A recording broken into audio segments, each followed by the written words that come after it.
And you notice with this mare, now after that one time, if I walk to this hip, she moves it out of my way, and that's what I want. When I walk to this hip, she moves it out of the way. Because I got 4 points of the body I want this horse to move. I walk to the shoulder. I want her to walk out my space. And right there I create more energy to get her out of my space. Like I say, you're not going to see me march or do exaggerated movements unless I have to. Good. Because if I take a step, I expect her to take a step.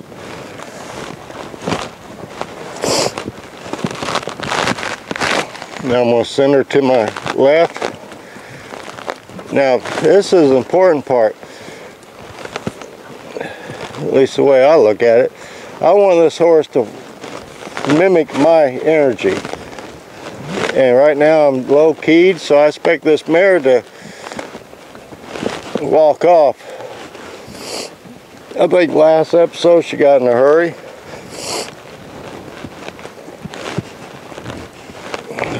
So now if I put a little bit more energy in it, now I expect her to move forward.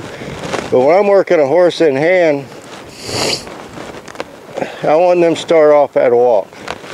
And I'm going to cross my hands over. I'm going to step in front of her shoulder. Go to her neck. When I pick up and point, basically that's what I'm doing with my right hand.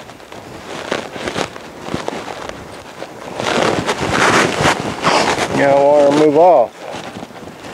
Now I'm not going to sit here and lunge her around a bunch of circles a whole lot of times. I'm going to step back in front of her shoulder, point, go to that neck right there. She went too fast, so I disengaged that honey. I'm going to point again.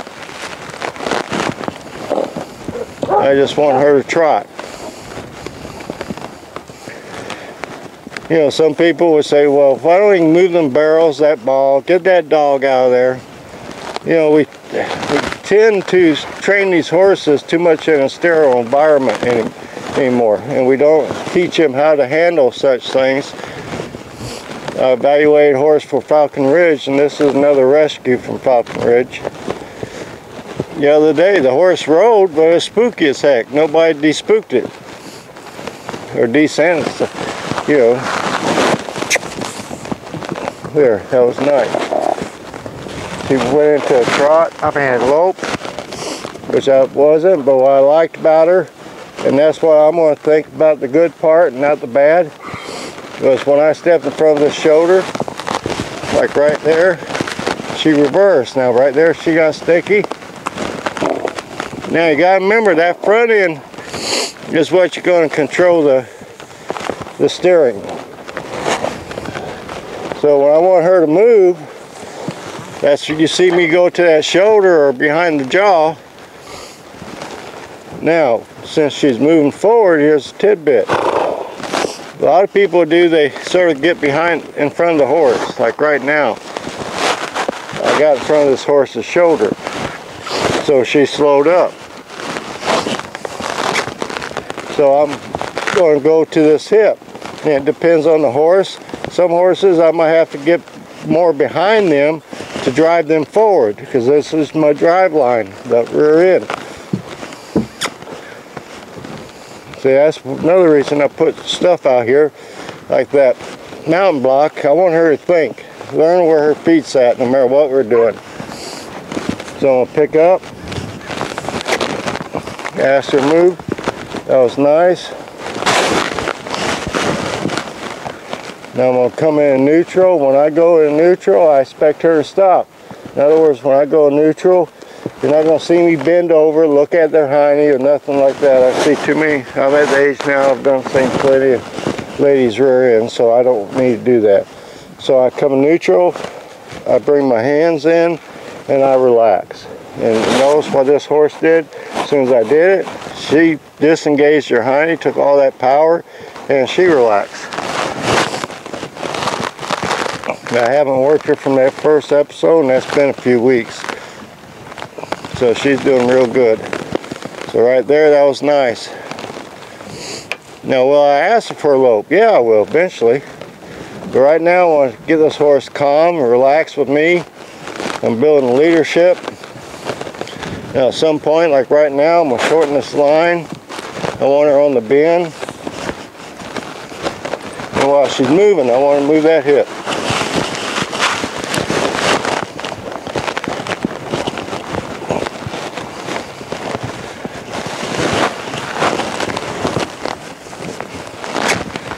But I'm going to use subtle movements. I'm not going to use exaggerated movements, because when you do them exaggerated movements, you're going to take away the horse's natural instinct. Their main way of communication is body language, so they use them eyes. And when you start using exaggerated movements, the horses get to look for that, and they quit looking for them subtle things. Now, right now, I'm going to go to this hip again, ask her to move it, and stop.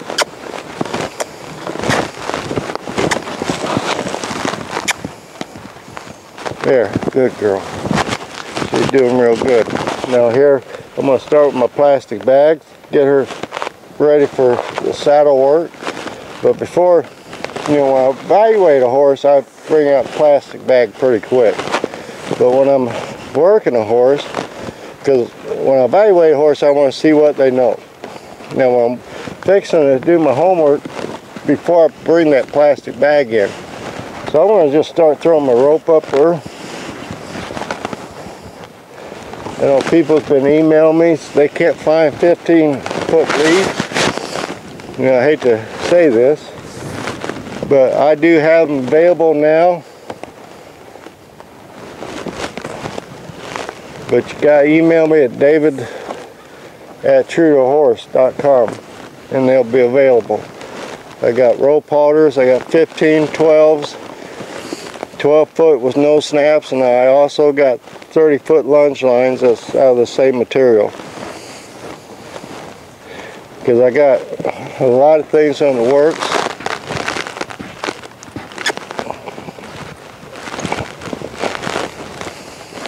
Good girl. See, that's what I want. Right there, that was pretty.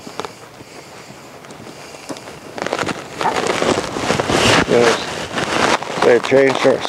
Notice, like I said earlier, I don't just keep her on a circle all the time. And I'm going to try to break it up. I want this mare to start thinking. I don't want her to react. I want her to think.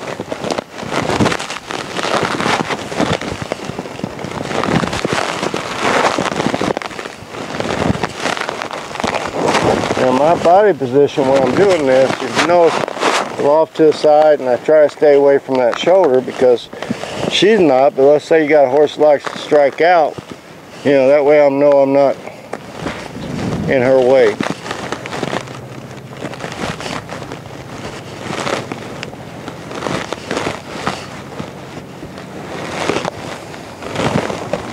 And I'm going to squeeze my hand, ask her to come forward, and we'll squeeze it again.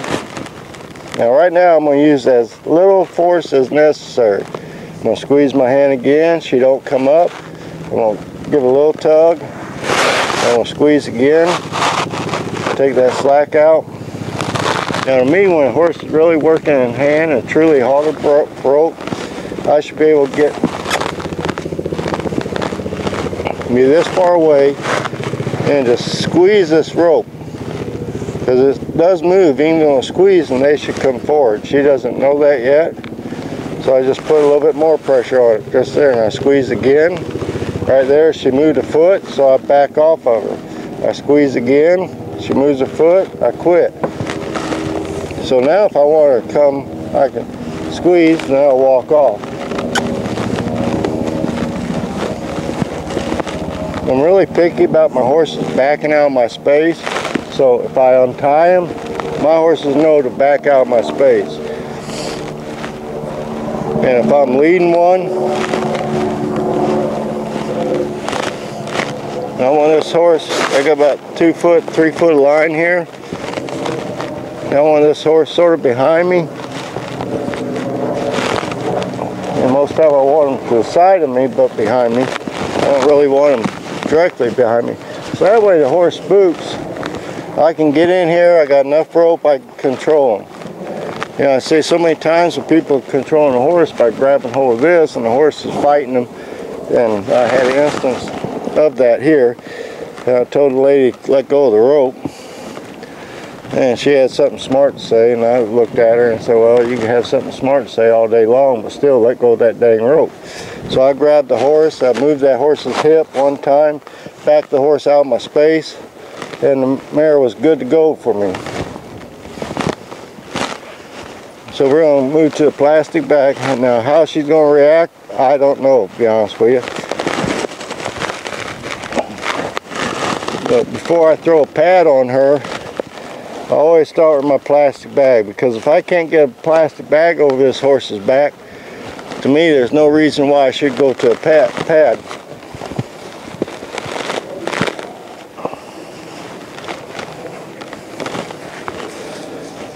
Like I said, that's not bad. Now, right there, she's picking up that hind foot, trying to kick at it a little bit, so I'm not going to remove it until like right now. Now right there, she kicked out again. I'm going to put it right back there.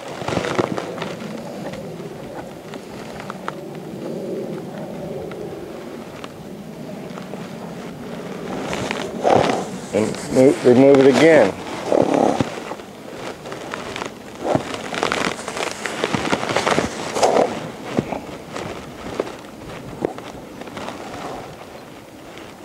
Now some people start on top, I always start at the legs.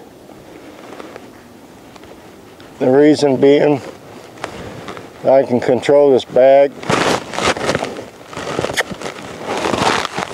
And if I throw this bag over a horse's back too soon, she's not bad, but you see how she wanted to come in on me? She's liable to come in on me and get me. Kate! All right, now I can't remove that bag. Now right there, you saw me put my hand high up in the air, because I wanted that to be in front of that eye, high enough so she could see it.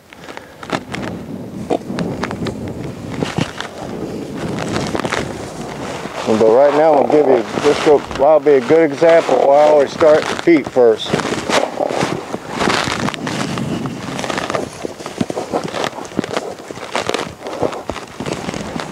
I'm going to let that sit.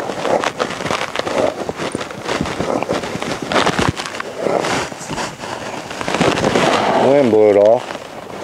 But normally, without the wind, I'd let it sit there until. But that's why I always start at the feet first. Now, yeah, you might have some horses charge this bag, but with this long lunge whip, I keep the bag and the horse away from me, and just, you know, she charges the bag, I just go lead her with the bag away from me.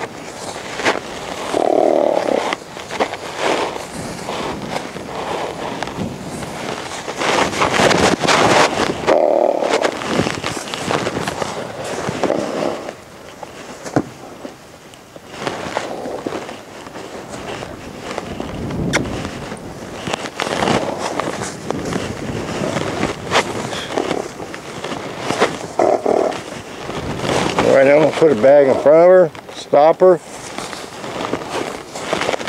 I'm going to let her know she cannot evade this bag. Back her up a little bit. Now you notice I backed her off that bag a little bit, and I didn't do a lot of shaking on my line. All I did was kiss to her and use my body.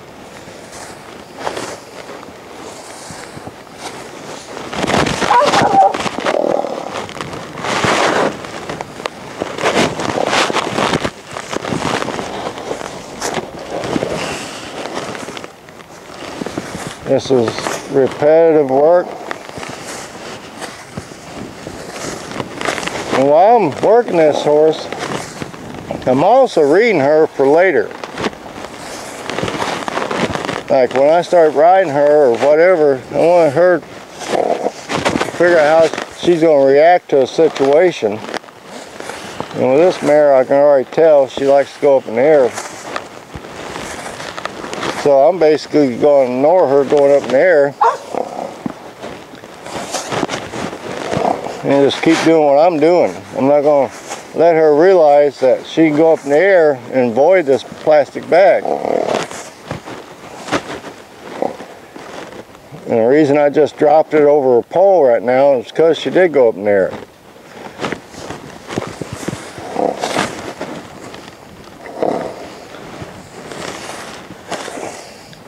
So with this, my whip and my plastic bag, I can pretty well, from a safe distance, tell where she's touchy at, or if she's kicky or whatever. And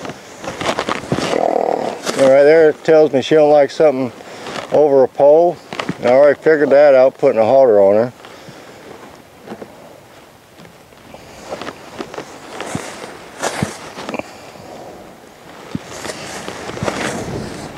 But I don't get stuck on one place. Right there, that was good.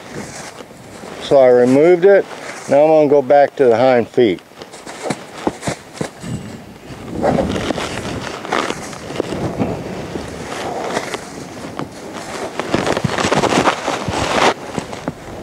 Put this bag back in front of her to stop her.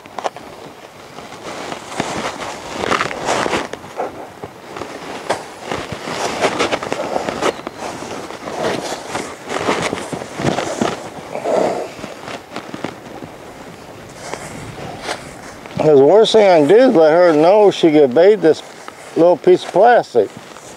Because if I don't teach her she can't evade this, it might come back and haunt me on something else. She's liable to try to evade something else, and it could be in a situation where me and her both can get hurt.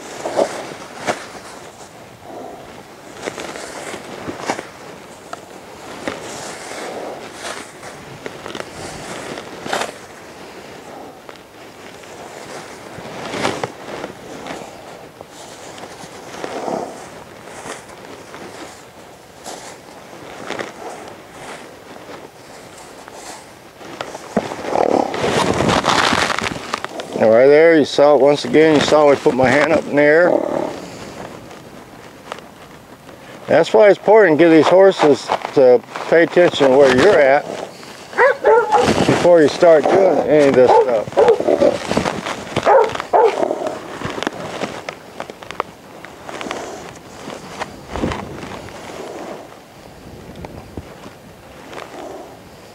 And once again, I gotta just let that sit.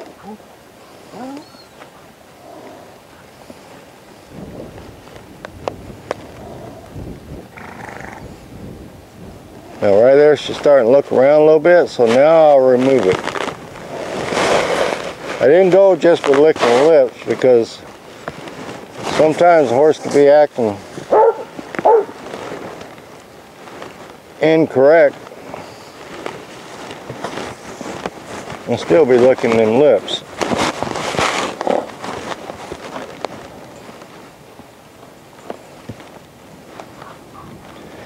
You know, my number one priority is keep it safe for her and me also. But get my point across, but I'm still going to be fair to her.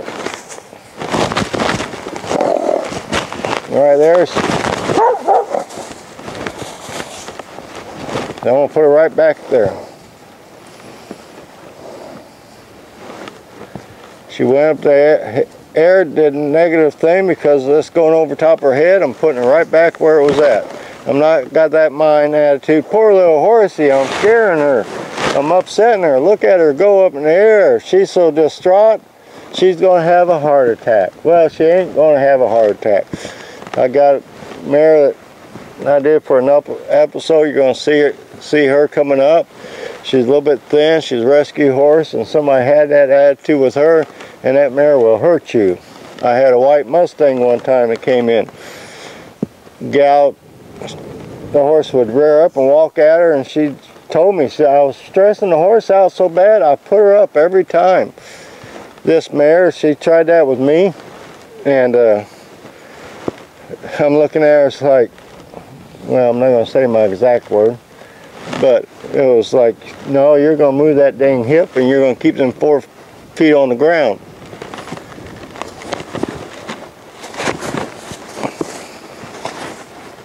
Because that horse learned to do that and got its way. The same way that little skinny palomino, and you'll see in future episodes,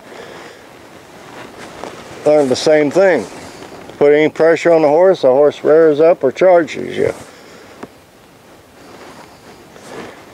You know, we don't, when we're doing it with our kids and everything else, we want to keep all that pressure so they're not distraught off of them. Well, the kids don't learn how to handle pressure. Horses don't learn how to handle pressure. I mean, we're doing now right there. That's good. She's got it between her head, right? She lower her head a little bit.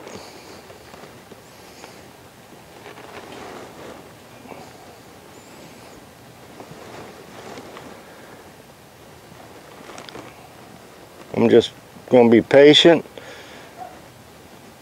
I want to see a little bit more relaxation come to her. There, she lowered the head some more, so I took it away from her. There.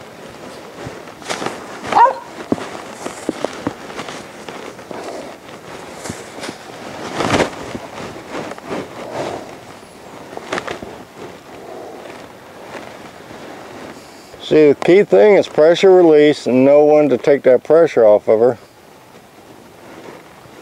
But I'm going to try like heck not to take that pressure off of her until she relaxes. Because right now her ears are still back. They're back and to the side. So that's telling me she's still worried. So now I got one ear up where she's paying attention to me. Still got one ear to the side now. So while I'm waiting for her, either do one of two things, or a whole message, whatever sign she gives me of relaxing, that's when I'm going to take the plastic bag away from her. If it's lower her head, just like that. That was her big lower there, so that's when I make sure I take it away from her. So some people, it's hard for them to use a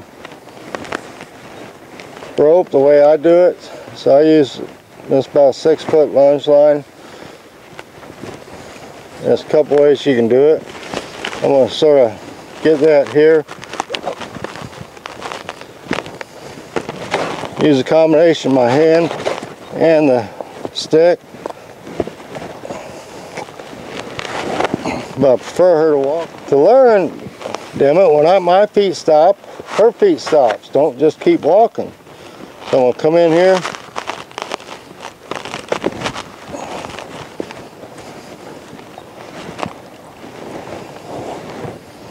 Some people say we pop little horse tail in the nose. Yes, because I want her to think, like right there, my feet stop. She try to walk in on me. No, she's not allowed to. She's got to stop her feet. So I'm going to walk in here.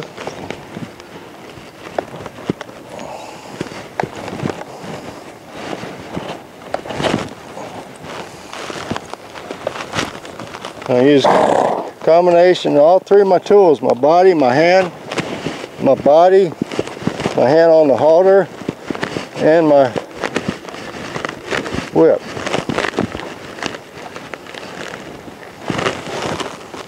But I always start a little distance, almost just like I did when I was using my rope. One here.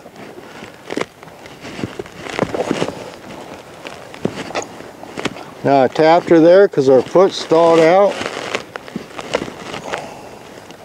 Right there, her foot stalled out. But I'm tapping that outside foot because if she starts resenting me, I was telling her to back up. She strikes out, chances are she's going to strike out with that foot.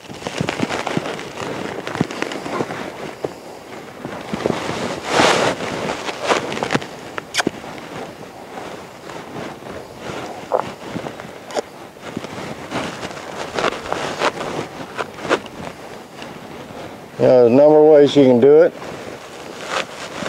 And basically every horse is a little different. Right now I'm just going to use rubber end of my whip.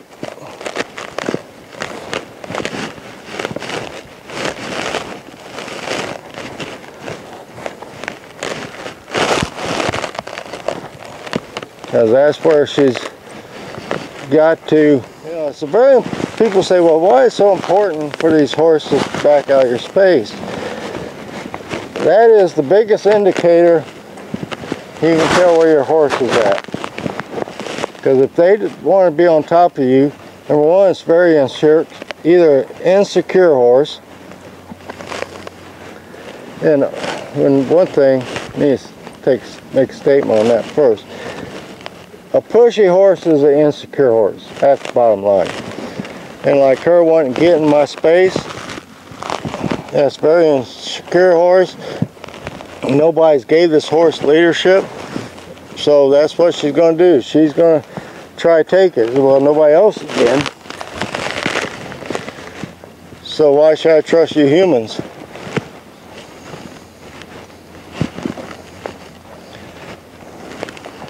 Now right there, now I'm going to walk forward. The whip never touched her at all.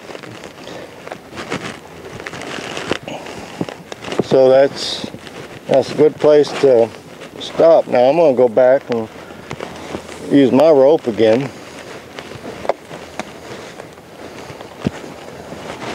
There.